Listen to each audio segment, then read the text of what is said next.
In business, it's not just what you know. You see the right partner can help you make the right connections, which open up new frontiers of trade, increase distribution channels, and create opportunities for progress. So turn to a bank that has connected business across ASEAN and beyond.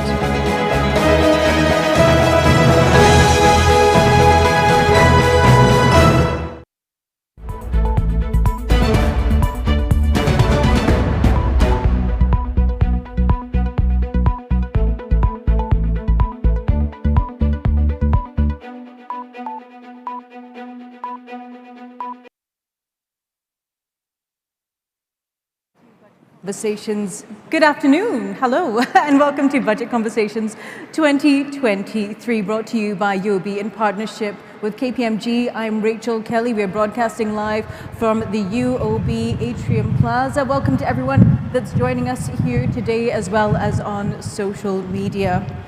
Now, Budget 2023, a budget to fight inflation, a budget to tackle issues such as Singapore's low fertility rate and aging population, a decisive budget that aims to address pressing concerns of Singaporeans such as housing, affordability and availability, while strengthening social safety nets. A number of initiatives rolled out in this year's budget to tackle those issues. That's right, Rachel. So lots to look forward to in this budget because of all the goodies. I'm Ryan Huang. Thank you all for joining us. So the question is this budget enough? Even though we've got so much goodies, enough for businesses, enough to keep Singapore competitive on the global stage, and enough for you?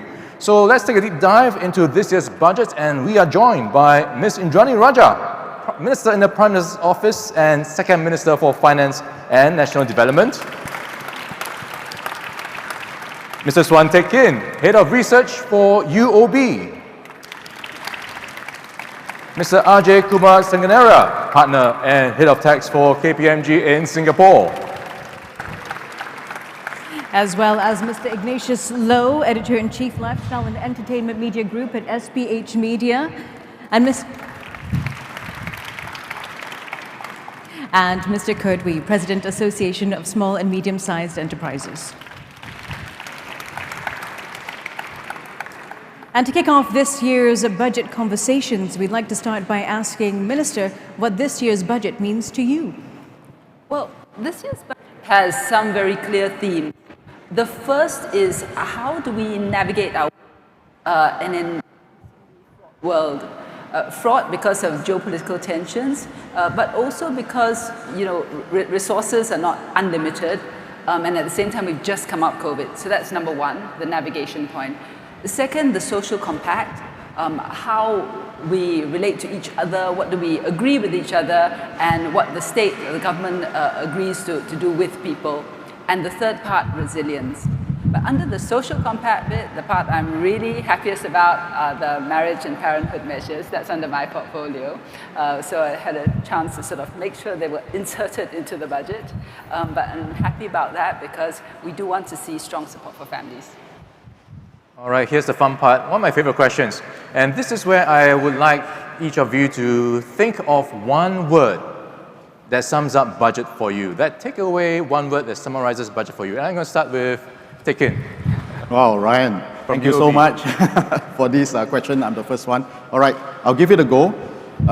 This one word will be comprehensive, if I were to describe it, because it covers for households, families, individuals, and also some for businesses as well, and also to build up the resilience for the nation as a whole. So comprehensive is the word for Budget 2023 in a new era. Thanks, Teck. Now let's hear from you, Ajay, from KPMG. What would be that one word? I would call it an almost all-rounded budget because it had a lot of elements into it, looking at the short-term measures as well as long-term needs of Singapore, a lot of focus on innovation, productivity, but on top of it, looking at the social compact and the need for the families. I said almost well-rounded because I felt there was one part where there could have been more in terms of sustainability, looking at how to position Singapore as a hub for financing for sustainability, and maybe pivot more towards sustainability for our real estate, for example. Yeah, we'll explore the area in just a bit now. Thank you, Ajay. How about you, Kurt? What's one word that you think would sum up? I think for me, it would be a continuation. That would be the word. Because the budget by itself for businesses have always been pretty comprehensive.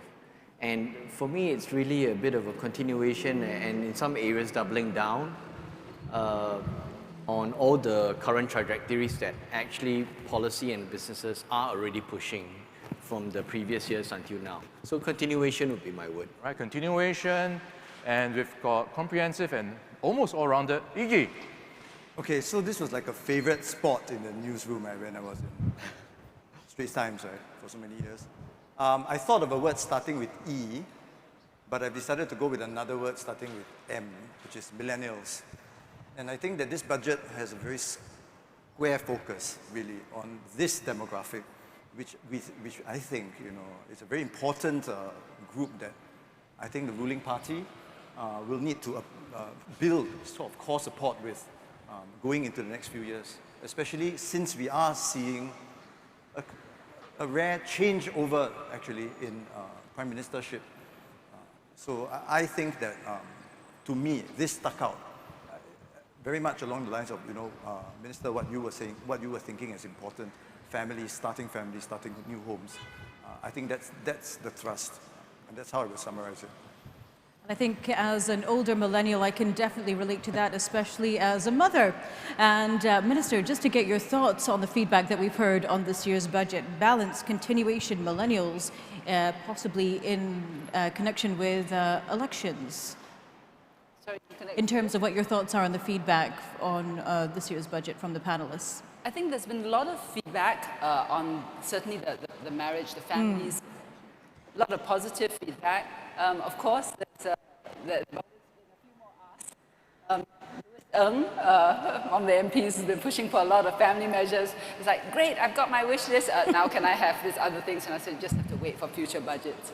So I think infant care, something that people are looking at, if they as something for the more child care, they could have it. But I think the general consensus is that this is a good start in terms of providing support.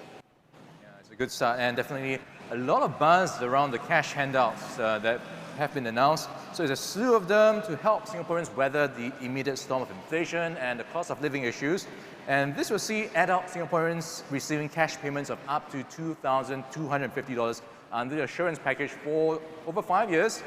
And the other support includes the increase in GSTV payouts, CDC vouchers, one-off cost of living payments, as well as USAVE rebates and children's education top-ups. That's right. And Minister, I think one of the key questions is how this year's budget really balances, I guess you could look at long-term goals and short-term priorities, carrots versus sticks almost. When we designed the budget this year, we had to consider a few things. One was what is top on people's minds and needs, and that was the short-term concerns about cost of living. So that was very important. But you can't have a budget that's only focused on the short term. So for the short term, we upped the assurance package, we increased the GSTV payouts, we've said additional CDC vouchers, all of which are aimed at cost of living and providing support for expenditure. But we also have to think of the longer term. We've got to invest in our workers, we've got to invest in skills, we've got to make sure there's innovation, we've got to charge up the economy so that you have growth opportunities for all. So quite a bit of money has been channeled there. You want to make sure that there are Singaporeans for the future, hence the family-related measures. And then you've got to make sure that we have the resilience, which takes two forms. One, there were provisions for sustainability and climate change, but second, our fiscal sustainability. You've got to make sure that in order to be able to keep doing what we're doing and to do more, you have the revenue to do that and you have the expenditure covered. So the budget strove to balance between these groups, but you'll see that there's something for everybody. In the assurance package, everyone's covered. Workers, there's something for them. Businesses, large as well as for SMEs, and of course for elderly. So yeah, you've got to think of making sure that everyone has support. Yeah, definitely not an easy balancing act when you look at what is needed, the priorities, you have the balance, and of course, it's building on past budgets as well, which already have existing programs in play. And one of the issues that crops up quite a bit these days is the cost of living issue. And I'm going to start with you, Teck, to talk about how these handouts, would they be enough for Singaporeans to weather these storms? Right, Ryan, if you ask the question whether enough or not, most people will say not enough, right? But I think we have to, like what Minister Lawrence Wong, Prime Minister Lawrence Wong said, you know, you cannot continue to rely on the government to support you, right? So, but what is given so far, I think should be sufficient to defray some of these costs of, increased cost of living, and that would go a long way to help, you know, families and individuals, you know, in this time of rising inflation and also higher costs. So that would, to a certain extent, that would help to defray that, right? We talk about higher costs coming from an SME angle, higher energy prices, higher cost of wages, expenses. How does that fit into the SME side of things? Well, I think if you look at the cost issues facing businesses, it's really multifaceted from since November, December 2021, you were hit by energy costs that's gone up about 3x. You have annually rising manpower costs and tightness. Your input costs been going up. And of course, they haven't really felt it yet, but I think this year, 2023, is going to be the year whereby businesses are really going to feel the cost of funds costs. And that's going to, I think, at least sustain itself for a good 2 years, this cost of funds and cost of financing.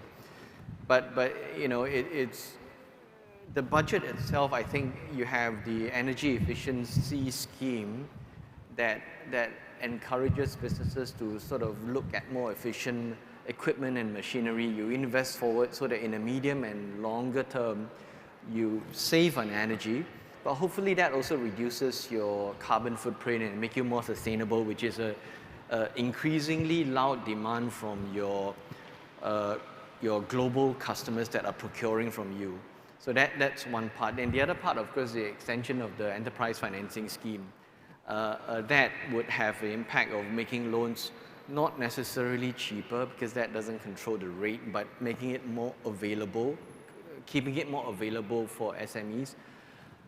There was one part which I thought was not announced, which I'm really looking forward to hopefully hearing something at the COS sessions, and that is having something that is very bold on internationalization, especially as the world is opening up now. How are we going to help businesses bridge into new markets, higher top line, so that they have better cost balancing down bottom? Yeah. And I think on that note, Minister, what are your thoughts on that? Are we likely to see more initiatives to help businesses launch on an international scale, given the current environment that a lot of them are facing? Internationalization is one of our key strategies.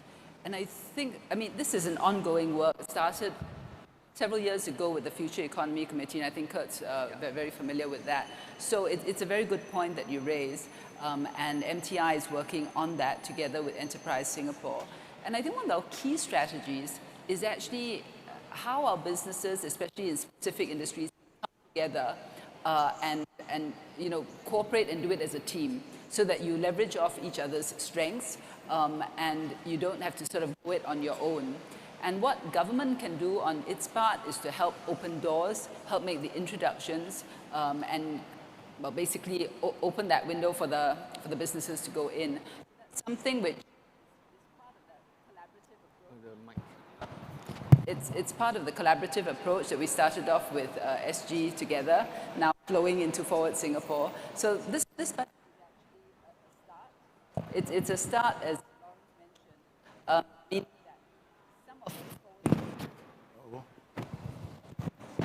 Some of the measures that we're having in Forward Singapore see a beginning in this budget, and then carried on with the rest of the Forward Singapore measures. Well, I thought the announcement of the Enterprise Innovation Scheme was really good. It really brought me back to the PIC times where, okay, you can spend and then you can get a X percentage tax relief, or you can convert that into some cash rebate as well. And I think that was really useful for businesses to, keep stepping on the gas to keep their innovation, technological acquisition, and all those things going. And that's very, very helpful for businesses. Yeah. And I think with that, Minister, as you mentioned, there's really something for everyone in this year's budget. But as we take a longer term look, what are some of the ways that Singaporeans can also help themselves prepare for this period of heightened inflation, this continued period of heightened inflation outside of the support measures that have been introduced in this year's budget?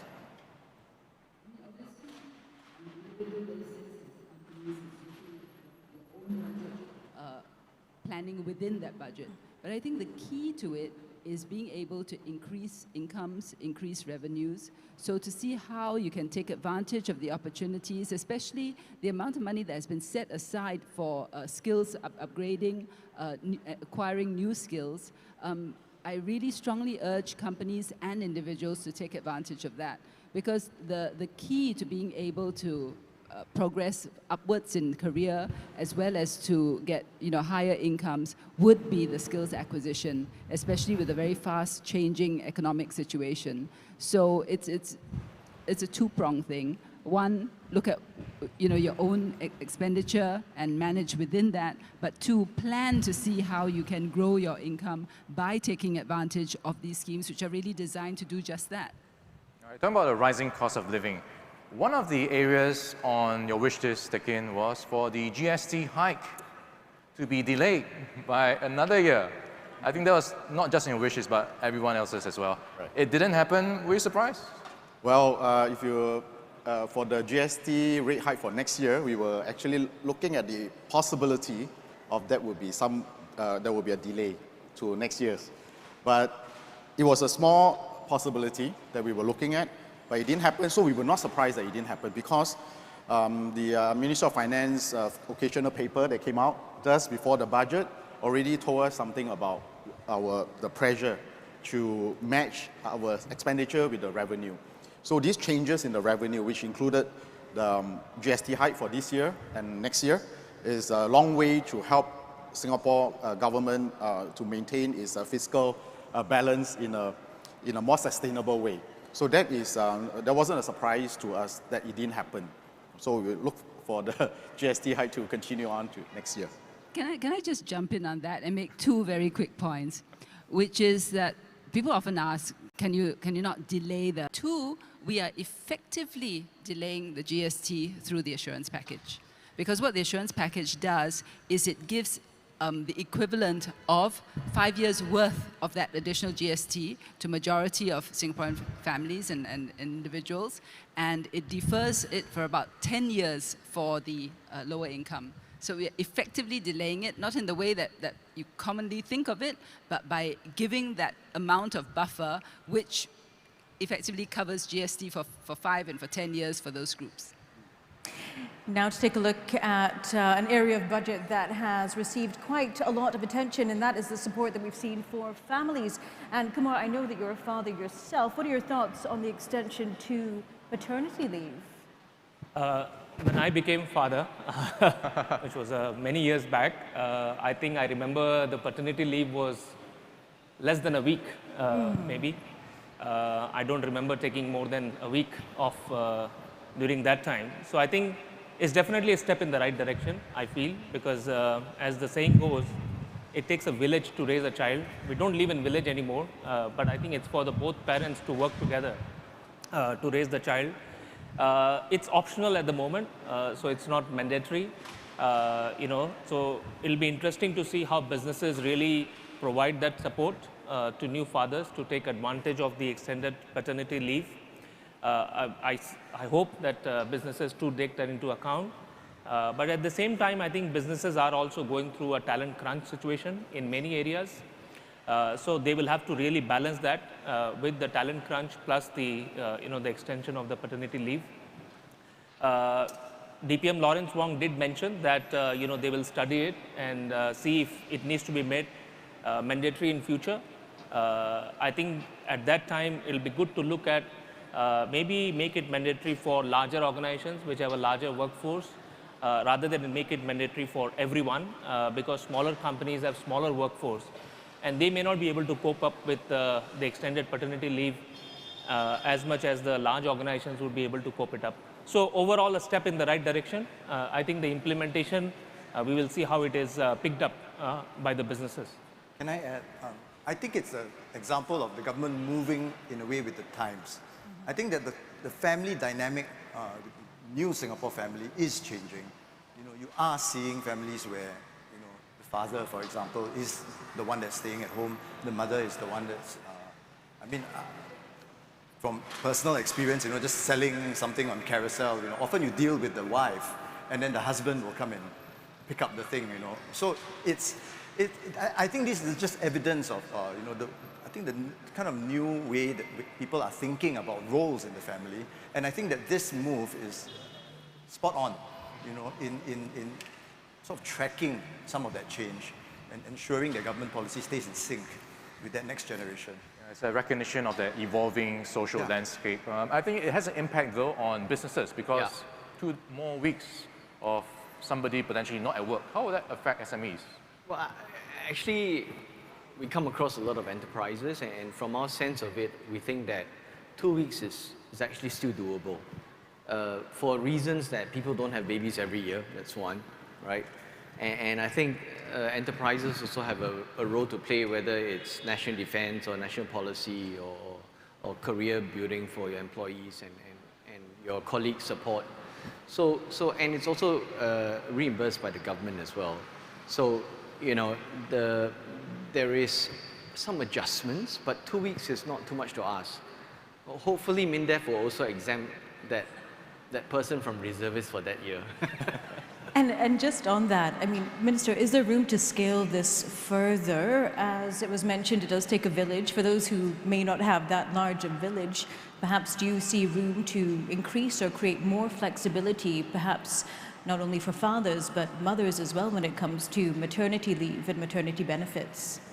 When we did the feedback and engagement, actually it was the paternity leave issue that came up more so than maternity leave. And that's why we moved on it. And in addition to that, there's several reasons. So you're absolutely right. This is government signaling a shift, a change. And that change is not just government doing it, but it's government responding to what we see as a society. So think of this as something which is an evolution taking place before your very eyes, because 20 years ago, paternity leave is not something that you would have thought of.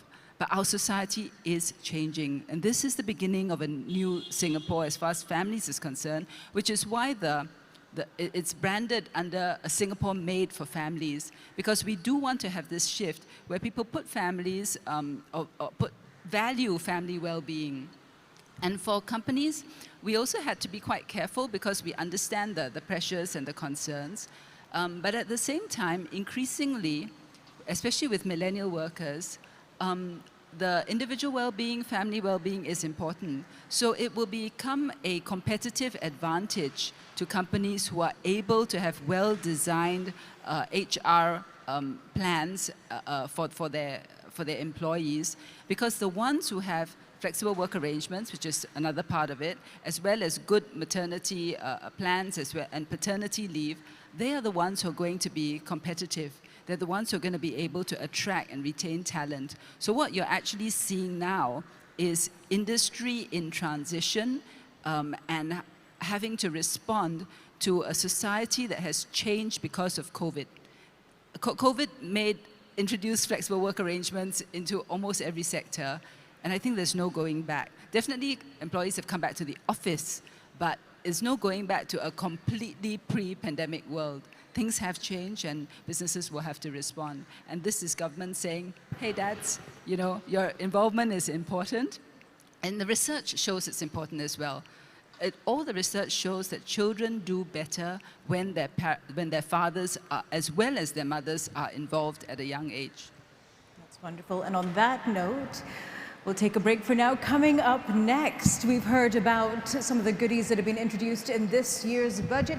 Next, we're going to take a look at how they are going to be paid for. This year's budget introduced high taxes for high-value property, luxury cars, and tobacco, as well as tax for higher-end cars to rise again, and the implementation of Pillar 2 and BEPS 2.0 TAC recommendations. All right, so how are we paying for everything we've been talking about? And that's where I think taxes come in to some extent. And this time around, it's focused a bit on luxury and sin, if you can call it that. So it's a bit of higher taxes for high-value property, luxury cars, and you've got also tobacco excise duties going up by 15%. So if you look at it, Teck, some people have been saying, this looks like a Robin Hood budget. You're taking it from those who can pay more and giving it to those who can't. Is that right to call it that? Well, the way that we look at it is, the way I look at it, interpret it, is that it is not so much to generate revenue. Because if you look at all these changes in the taxes for the luxury cars and properties, these are, the amount is not really what we call it can move the needle type, right? So basically, what I think there's a signaling effect here as well. There's not so much to generate revenue. So the more harder hitting one, the more powerful ones are the one on consumption tax, for example, the GST, that will bring you more revenue with the change in the tax rate. So this is more for the signaling effect as well to address a bit of this social, in a way, rich-poor gap, that sort of issue. So not so much to generate revenue. And Ajay, some have called this a Robin Hood tax in terms of the positioning and the social spending and the luxury tax that we've seen introduced. Now, KPMG, in your wish list, you were looking on clarity on whether Singapore will be introducing wealth taxes in the near future. How big of a sign is this, and what's your take? Well, I think clarity on wealth tax is important for Singapore, particularly with the rise of high net worth individuals and family offices, which have been growing in Singapore in the last couple of years. But having said that, I think the direction which we have seen over the last couple of years is clearly towards making Singapore tax system more progressive, which is about taxing more who can afford to pay more. We saw in this year's budget taxes going up for luxury cars, for high value add properties. So I think the direction is very clear, although it has not been called out whether Singapore will tax or introduce wealth tax to tax net wealth. But it seems like the government's direction is very clear to go towards a more progressive way of taxing rather than picking up a wealth tax as a way of collection of revenue. You would love to hear your thoughts on this, right? On the luxury taxes versus the social spending in this year's budget. Right. So you're right in that it is a sort of progressive budget. It's Robin Hood. This theme of redistribution, in a way, has been going on actually for quite a few years now, you notice. I think it's very much in line with the values of the new generation. I'm a Gen Xer, and for us it was all the paper chase, higher salaries, upgrading your Rolexes or your Mercedes-Benz, right? But today I think the young Singaporeans are different, and they put the emphasis, I think, on certain values, and I would call them more left-leaning maybe, and if this is the case, then the government is absolutely on the right track in signaling to a generation who will support organizations, brands, people that they feel are reflective of their values. So I personally think, this is just my view, that this is overall a kind of style of fiscal management which is will sit better, I think, with this new generation. Mr. Lu said the signal has been sent. Can we expect this to be the direction to go, for there to be more room to scale up when it comes to these taxes? Well, I think the key thing to remember is that our underlying principle is to have a fair and progressive tax system. So all the comments that have been made are actually very correct. We have not done something quite as obvious and as direct as to say tax net wealth. But every single one of our tax measures is actually progressive. So just take income tax, for example. The top end pays a lot more. The rate for them is much higher. 50% of our workers don't have to pay tax because they fall below the tax line. That's income tax. When it comes to GST, it's actually the wealthier who pay more. So, indirectly, GST taxes the wealthy more. Then we have property taxes and stamp duty, which essentially those who have more money to buy property get taxed more. So they're all different ways of taxing those who are wealthier. And as to whether you do anything sort of much more direct than that we have to study and see, because we're very mindful of wanting to be competitive, at the same time anchoring businesses and individuals here. So we've got to get the balance right. But overall, it's towards progressivity. Ajay, if I could go back to you now, what's your sense of how the middle class is reading into all these tax moves? Because there was an op-ed in the Straits Times where Grace Ho wrote about how the Singapore dream needs to be redefined because things are changing. And what happened in the past is not going to happen in the future in terms of expectations, aspirations, and dreams. So one of the comments you actually heard was some of these measures penalize the middle class because of the aspirations they have. What's your sense of this? I think it depends on how you define the middle class and what being middle class means today. I think in the past, middle class may mean, owning a car. I think today owning a car is maybe upper middle class. I don't know, depending on what sort of car you buy or what sort of brand you aspire to. I think that for those in the upper echelon, actually all these changes don't seem to penalize them at all. I've already been reading some reports how the ARF changes are not going to affect car buying in that segment, even a tiny bit. Okay, because people are that rich and they're able to afford the 100+K, COEs. So I think that when you say that the middle class are being penalized, what are they being penalized for?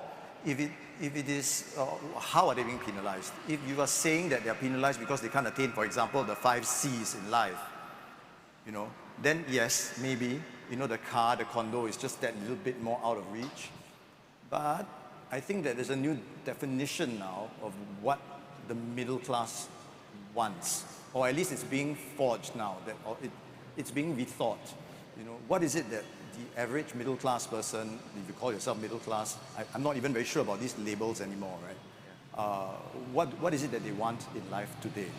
Is it a Mercedes-Benz, or can it just be, an electric car that, is economical, that, it saves the earth, that is functional, and then, to put their focus on something else. Yeah. So I guess it's quite apt that this year's budget is moving forward in a new era. We have to figure absolutely, out. I think so.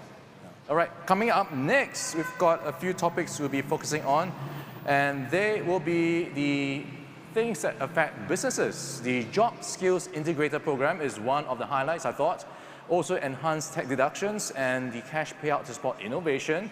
And also, perhaps what Budget 2023 might have missed, some of the gaps that might be explored in time to come.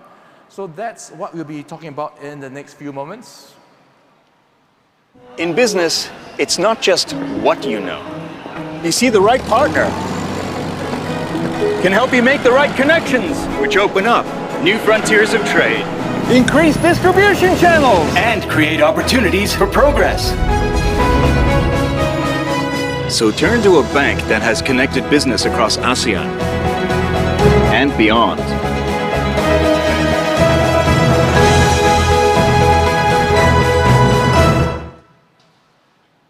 Thanks for staying with us here on Budget Conversations 2023, broadcasting live from the UOB Atrium Plaza. We've discussed the benefits and the goodies that have been given out in this year's budget, how they're going to be paid for, with some of the luxury taxes that have been introduced as well. Very quickly, I want to touch on the base erosion profit shifting initiative, Ajay, because I know that's something that KPMG had discussed quite a bit in terms of what that means for Singapore, our competitiveness, and the landscape here as well. Yeah, so I think you're referring to the minimum tax, which has been announced by DPM Wong to be implemented from 2025. I'll just give a bit of perspective around there. I think the global minimum tax, which has been announced, is resetting the level playing field, if you like, for most of the countries who are signing up for BEPS 2.0. So it is not unique to Singapore. Even if companies don't pay tax here, they will end up paying tax somewhere else of the same 15%, either in the home country or in other location. So to multinational companies, the announcement of the minimum tax does not adversely impact them. But certainly, when these multinational companies came to Singapore, they were given lower rate of tax to promote investment. And I think the question that they are wondering is, what is the Singapore government going to do to offset when I have to top up and pay more tax in Singapore?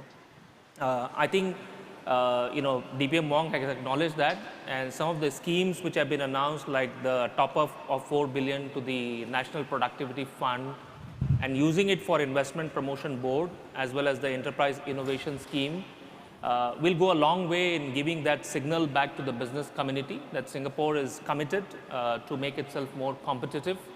I also believe that companies do not come to Singapore just for lower tax rate. They come for many other factors, the location, the geopolitical stability, which is a very important point in today's business environment, connectivity with the region.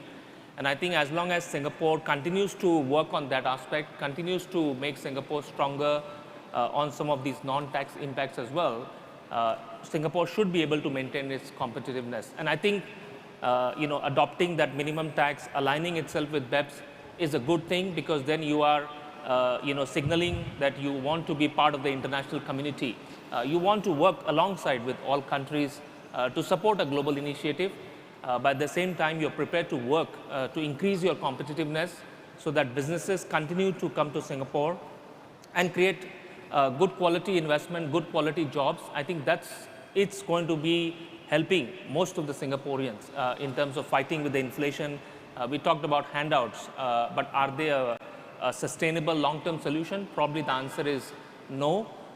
What is going to be sustainable is having good quality investments and good quality jobs for Singaporeans. Yeah, talking about competitiveness, so one of the programs that came up in the budget was the job skills integrators. And this is where there's going to be an intermediary, a middleman, to help match what the industry needs and the SMEs in terms of training.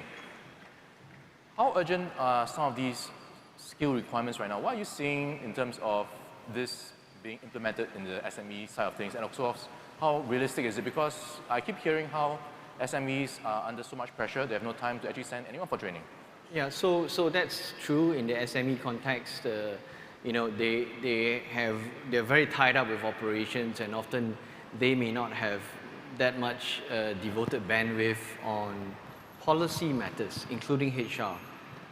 And so looking for somebody becomes just an advertisement, calling a couple of people for recommendations and really, trying to find that head count. Plus the fact that there's a tight labor market. So that's a landscape that businesses often face. Then on the other hand, there is the policy stimulation to try to get more people in the job scene, right? Whether it's elderly, whether there's disabled, or maybe ex-offenders as well. So, and in this landscape, on both sides, you have a need for training, upskilling, job redesign, and I guess that layer of a job initiator would actually try to bring a level of efficiency to that process of a company needing to hire and also a person looking for a job. I think that the job landscape may be in for quite a bit of a big shift over the next 1 year, 2 years, 3 years. And we're already seeing signs of this AI and how it's actually so intelligent that it's almost a mind of a little child equivalent, right? It's ChatGPT, GT3 version. And I spoke to some experts, and they said, if you think the GT3 version is smart, wait till you see the GT4 version that dwarfs the GT3. So this element of training and really trying to get ahead of how marketplace is going to unfold and making sure that our people are ready. And if people are going to be displaced, how can we better retrain them and refit them into the workplace? It's going to be a continually major topic going forward. Minister, have you tried ChatGPT? No, not yet. And just staying on the manpower front, I think some of the companies that we've spoken to have said that, with rising cost of labor and a tight manpower market, they're still looking for more support. What are your thoughts on that? Support the budget does give. The key thing is to make sure it's the right kind of support. So the kind of support that we are doing in terms of the money is channeling it towards innovation so that companies can grow. We're channeling it towards skills upgrading with the job skills integrator, because exactly as Kurt has outlined, the job scene is changing very quickly. The kind of skills that are needed are evolving so fast, and if people cannot catch up, they will be left behind. And we understand how difficult it is, both for individuals as well as for the SMEs. I mean, the larger companies, they have a bit more resources at their disposal, so it's a bit easier for them to do the training and the upgrading. But I think the SMEs and the individuals really do need that support. So it shouldn't be a sort of, oh, let me give you X dollars type of support. It's more, let me help pay for your training that will help you to acquire more skills, that will enable you to get a job, that will give you X, Y, Z more dollars. That's the kind of support that we're aiming at. And do you think more support is needed as well?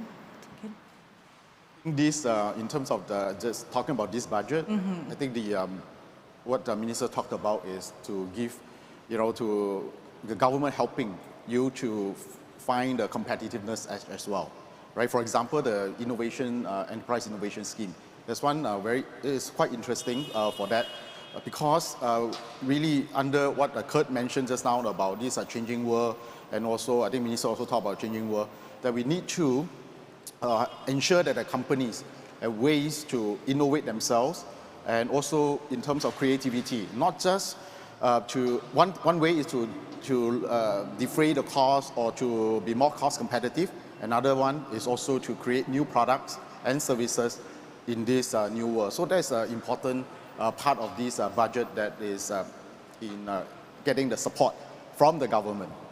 Ajay, I'd like to get your thoughts to weigh in on how this manpower issue is playing out in Singapore, because there's expectations in some sectors that they want more foreign manpower, but at the same time there's some resistance in some pockets that, hey, we would rather have locals do local jobs. So going forward, where do you see the dynamic shifting towards? Well, my question is, we assume in a way that the best help that we can give to workers is through companies and through the sort of formal job sort of process and structure. Whereas, I think what's happened during COVID is a lot of people have sort of moved out of that formal structure and and they've, for example, taken advantage of all sorts of subsidies. I know there's a wave of people who've taken up the Skills Future subsidy to go and learn massage or something like that, and are doing kind of, freelance sports massage or whatever, on their own time, and that is one of maybe 3 sort of gigs that they have, which they all manage out of their home, So I think that one question that the government may need to think about doing in the future with regard to manpower is how to deal with this kind of structure. How do we help workers who are earning a legitimate wage, really, doing a mix of things? Yeah, and that's one. The other thing is as the kind of digital bubble bursts or what, and you're seeing more and more layoffs, and air is coming out of the e-commerce balloon, how do we get these people reintegrated, into the real economy? It's going to be quite dislocating, maybe, for many of them. And how do we deal with that? Because that's a real clear and present problem, I think, now. Ajay, actually, in the past few years, have you seen a bit of a shift when it comes to how people work?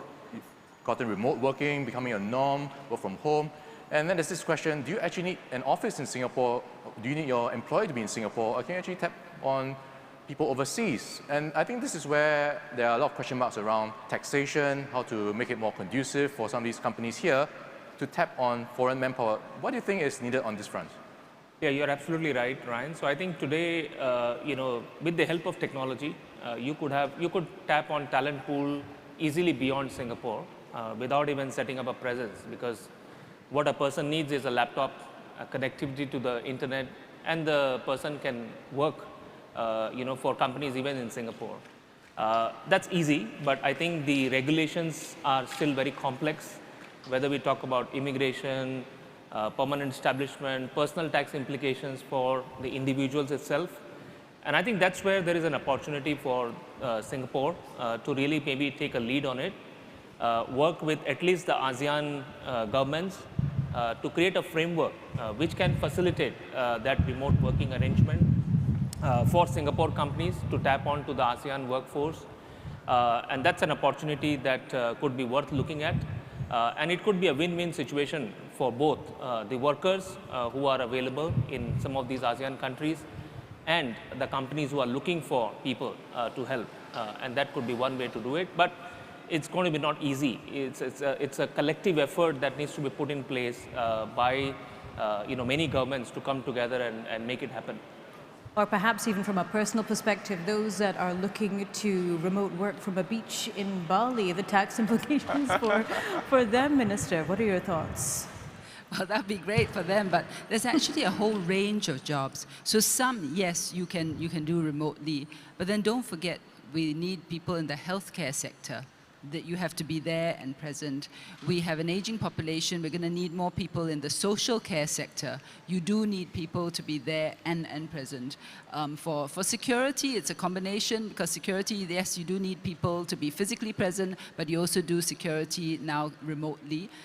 So there's a whole range of jobs, and I think companies need both types. So productivity, looking to see what can and cannot be done either digitally or through automation. That's one part of it. The other part of it is seeing how we can make sure our local population and workforce fills these jobs, and then you look to see what you can get from overseas. And ideally, what comes from overseas should be augmenting what is needed here, or skills that we don't have. Because the thing we want to be very careful about is not bringing in people with skills which our own people already have, and thereby inadvertently either displacing or causing the impression that they're displacing the local population. That is something that we don't want to do. Speaking of jobs and new sectors, green manpower is an area that's often brought up. And I know in the lead up to budget, we'd had a number of conversations surrounding perhaps what we might look for on the sustainability front when it came to this year's budget. Sustainability, I know KPMG had looked at and UOB had looked at in the run up to this year's budget, but some felt that perhaps the sustainability chapter was a little bit smaller than expected. I wouldn't say that, because this budget actually builds on previous budgets. So don't forget that what's been set aside in the previous budget doesn't all have to be spent in that 1 year. In fact, at NDR, PM talked about 100 billion, right, for the next 100 years in terms of our coastal resilience and protection. So we're building up our fund for climate change and sustainability. So what this year's budget does is it adds to what previous budgets have put in. Okay. Yeah, I kind of agree with what Min said, because like the energy efficiency scheme, it's been announced previously, but the take-up was only actually 30% or less. So actually a lot more enterprise need to step forward and take advantage of some of these schemes. Yeah. Why is the take-up so low? What's needed? I think partly because some enterprises don't know what they don't know. And the number of sustainability experts or energy experts in such a diverse spread of industries may not be readily available as well. So the ecosystem then takes time to evolve into this topic of sustainability. But I think this year and next year you will see some serious traction. And on that note, with what perhaps was missing from this year's budget, I'd like to ask all of you what you would have liked to have seen from this year's budget that you didn't get to tick off this year. And I'm going to start with you, Kurt. Okay. I would have liked to see a bold move on internationalization. I think the main scheme within for SMEs is really this market readiness assistance scheme from Enterprise Singapore. And I think it has a grant of, you can tap it up to 100,000 a year. But I thought that, we could be a bit bolder. And you can only tap it once for one jurisdiction that you're expanding into. So if in a year you expand to 2 or 3, that's fine. But I thought that for the next 2 or 3 years, we can be a bit bolder on MRA to raise the quantum and then be a bit more liberal with supporting their internationalization efforts if the enterprise demonstrates the ability and capacity to move big in multiple countries at the same time. It's going to be quite critical for our enterprise to do so. Some of them may not be doing so because they want to just acquire new market play. Some of them, they may want to consider moving some of their operational functions or back office into a certain country and then using that to springboard into a business development play as well. So I thought that part, hopefully we'll see some signs of that in the Committee of Supply announcements. Yeah. And from UOB's perspective, Teck and Right, what I would have what liked you to would see. have liked to have seen from this year's that budget that you didn't that get wasn't to there talk in the budget. Yes. One thing is on the sustainability. Yes, ministers say that yes, correct. The government has continued to invest in all these projects for climate change, etc. But in terms of support for businesses in the green economy, the sustainable financing, perhaps the government could do more on to encourage companies to take up, for example, in terms of this green economy or the sustainable building, all those things. For example, risk participation by the government in a sustainable finance to support, especially the smaller companies in this journey, which was not in the current budget, but hopefully in future budgets. So we've got internationalization, sustainability. Ajay. I will ride on the sustainability point again, as I mentioned in my opening remarks as well, and maybe give you a bit of perspective why we feel so, because I think if we look at the companies, the ESG agenda is becoming on the top of all the companies, big and mediums, of course. The smaller companies are still trying to understand the whole dynamics of ESG.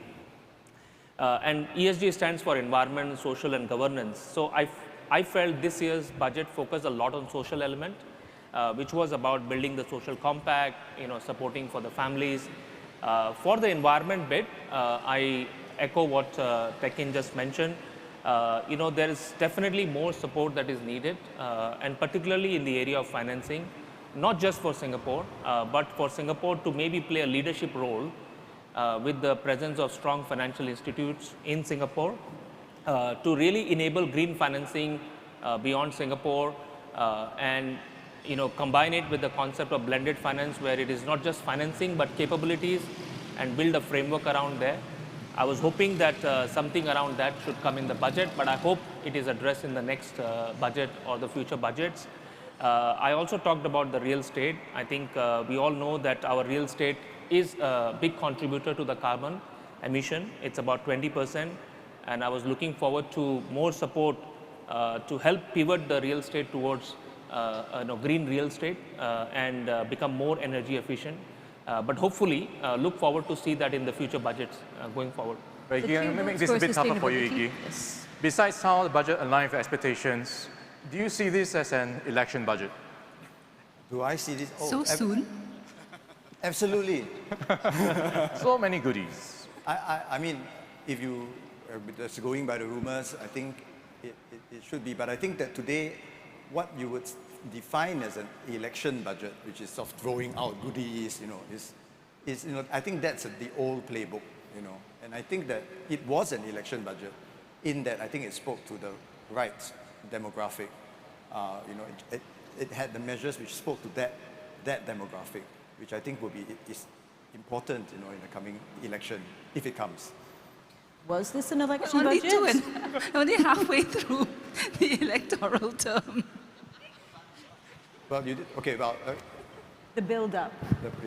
Well, okay, I mean, as to the question about what I thought was missing, so I felt that more work could have been done with Gen Xers. As a Gen Xer myself, I have friends who, we've been through a tough time, extreme sort of economic disruption. COVID came, I mean, there was a standstill, to global travel, Robinsons closed down. I mean, many things happened. I live in the Juchet area, and now post-COVID, the entire row has changed. All the shops have changed hands.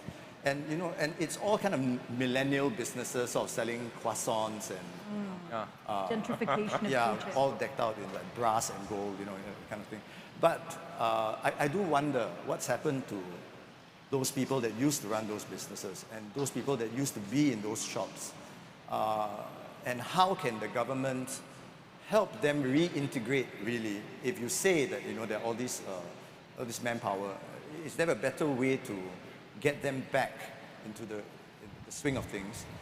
Because they are still coping, I think, through, some of them are driving, Grab, some of them are doing home deliveries maybe, some of them are doing import-export trade, on e-commerce platforms. But is there a better way to,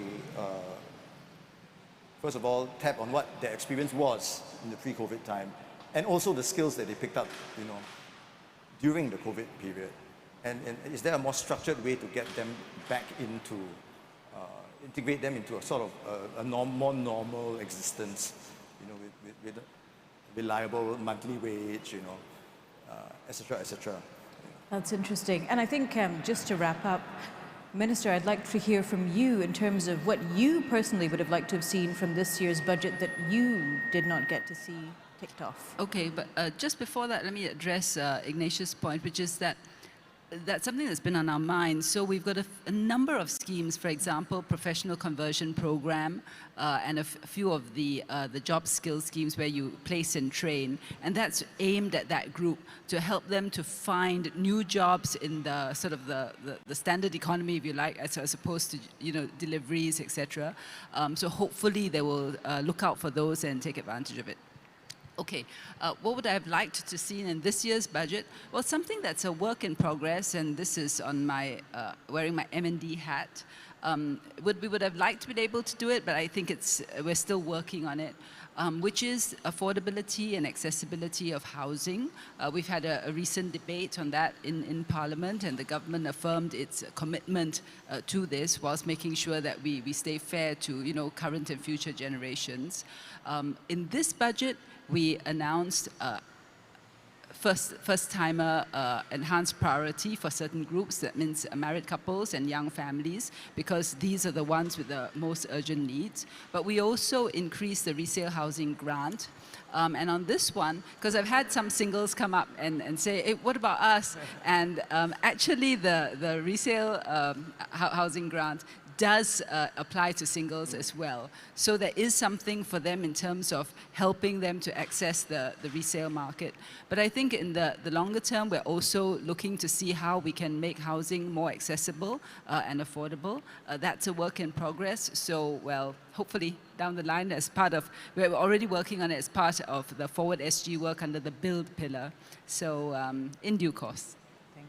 Well, thank you very much, Minister, for joining us today, and thank you to all of our panelists. Let's give them a warm round of applause. And of course, thank you to all of you for joining us here today for Budget Conversations 2023, and for everyone that joined us on social media, for tuning in and for adding your comments as well.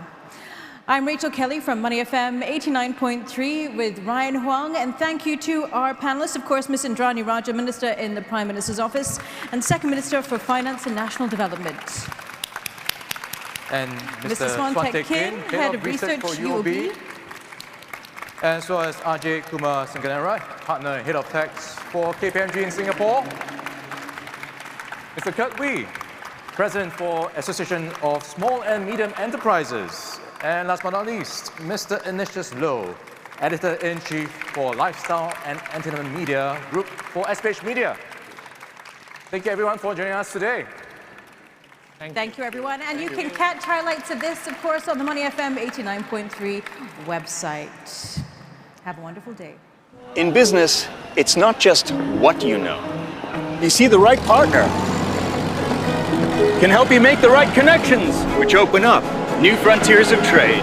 increase distribution channels, and create opportunities for progress.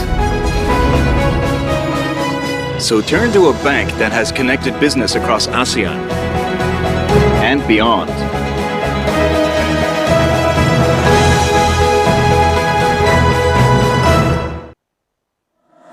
Money FM 89.3. Money FM 89.3. Money FM 89.3. Money FM 89.3. Money FM 89.3. Money FM 89.3. Money FM 89.3. Money FM 89.3. Money FM 89.3. Money FM 89.3. Money FM 89.3. Money FM